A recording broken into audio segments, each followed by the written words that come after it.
Depuis la réunification, Clémence est de plus en plus présente dans Koh-Lanta, le feu sacré. Dans le 10e épisode diffusé ce mardi 25 avril, la candidate remporte même sa deuxième épreuve d'immunité à la suite. Elle se livre à Télé Loisirs. Un nouveau départ. Ce mardi 25 avril, TF1 diffusait le 10e épisode de Koh-Lanta, le feu sacré. Après avoir remporté l'épreuve d'immunité la semaine dernière, Clémence réédite l'exploit en étant la candidate avec le meilleur équilibre sur l'épreuve statique de l'étoile. Depuis la réunification, la jeune femme de 27 ans est de plus en plus visible à l'écran grâce à ses exploits sportifs mais aussi en prenant part aux stratégies du camp. Quand il n'y a pas besoin de se mettre en avant, je ne vais pas le faire. Si je me retrouve dans un groupe dans lequel il n'y a pas de leader, au contraire, je peux prendre des décisions sans problème, indique-t-elle dans un entretien accordé à Télé Loisirs. C'était très dur psychologiquement, Clémence, Koh-Lanta, évoque le moment le plus difficile de son aventure Télé Loisirs. Vous semblez avoir eu un début d'aventure difficile, on se souvient de vos larmes dans le 3e épisode. Combien de temps avez-vous mis à trouver vos marques? Clémence, on n'a pas le droit de montrer qu'on est faible à Koh-Lanta. Le plus dur pour moi a été le temps d'adaptation. Les premiers 10 à 15 jours, il faut que le corps s'adapte, le mental aussi. J'ai craqué à nouveau plus tard, mais pas de la même manière. C'était plus de l'émotion à cause de dates marquantes pour moi mais pas à cause de la fatigue comme ça avait pu être le cas dans les premiers épisodes. J'ai repleuré mais pas pour les mêmes raisons. Quel a été le moment le plus dur de l'aventure à ce jour? Le jour le plus difficile, ça a été bien avant la réunification. Si est-il le jour où on a modifié les équipes? C'était une épreuve individuelle très stressante, j'avais peur de l'élimination directe. Être chamboulé au niveau des équipes, perdre l'aura principalement et les liens que j'avais tissés avec les autres. Si est ce jour-là le plus difficile, pas forcément à cause de la météo ou de la faim. C'était très dur psychologiquement. Vous semblez discrète mais efficace. Est-ce votre nature ou y a-t-il un brin de stratégie? Je suis vraiment comme ça. Quand il n'y a pas besoin de se mettre en avant, je ne vais pas le faire.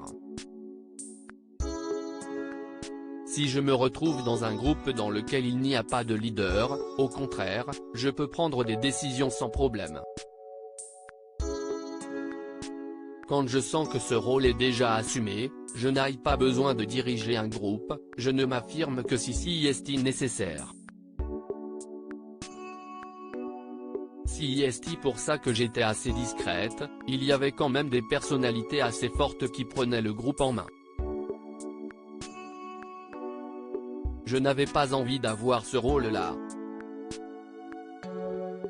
Koh-Lanta 2023, Clémence assure qu'il n'y avait pas d'appréhension autour de l'alliance de Frédéric, Nicolas, Quentin et Gilles qui sont vos alliés? Au moment de la réunification, ma principale alliée reste encore et toujours Laura, malgré notre séparation à la suite du remaniement des équipes. Mon autre allié serait Elena avec qui j'ai noué un vrai lien dans la deuxième partie du jeu en équipe. Ce sont vraiment deux alliées féminines. En second plan, je dirais Frédéric et Quentin. Y a-t-il une tentation de girl power? On ne se pose pas cette question. Vu comment s'est passée la première partie du jeu avec le remaniement des équipes, on essayait plus de comprendre les stratégies et les affinités qui s'étaient créées pour essayer de trouver un chemin tout tracé. mais on ne réfléchit pas dans ce sens-là. Justement, on voit l'alliance des 4 fantastiques avec 4 hommes, Frédéric, Nicolas, Quentin et Gilles. N'est-ce pas un peu macho? Là où ils sont très forts, si est-il que ça ne se ressentait pas dans la vie de groupe. Tout le monde parlait de la même manière avec tout le monde, et vivait les moments de vie quotidienne de la même manière. Non, ce n'était pas pesant donc ça ne faisait pas peur. Si est toute la beauté de leur stratégie. Il n'y avait pas d'appréhension autour des 4 fantastiques.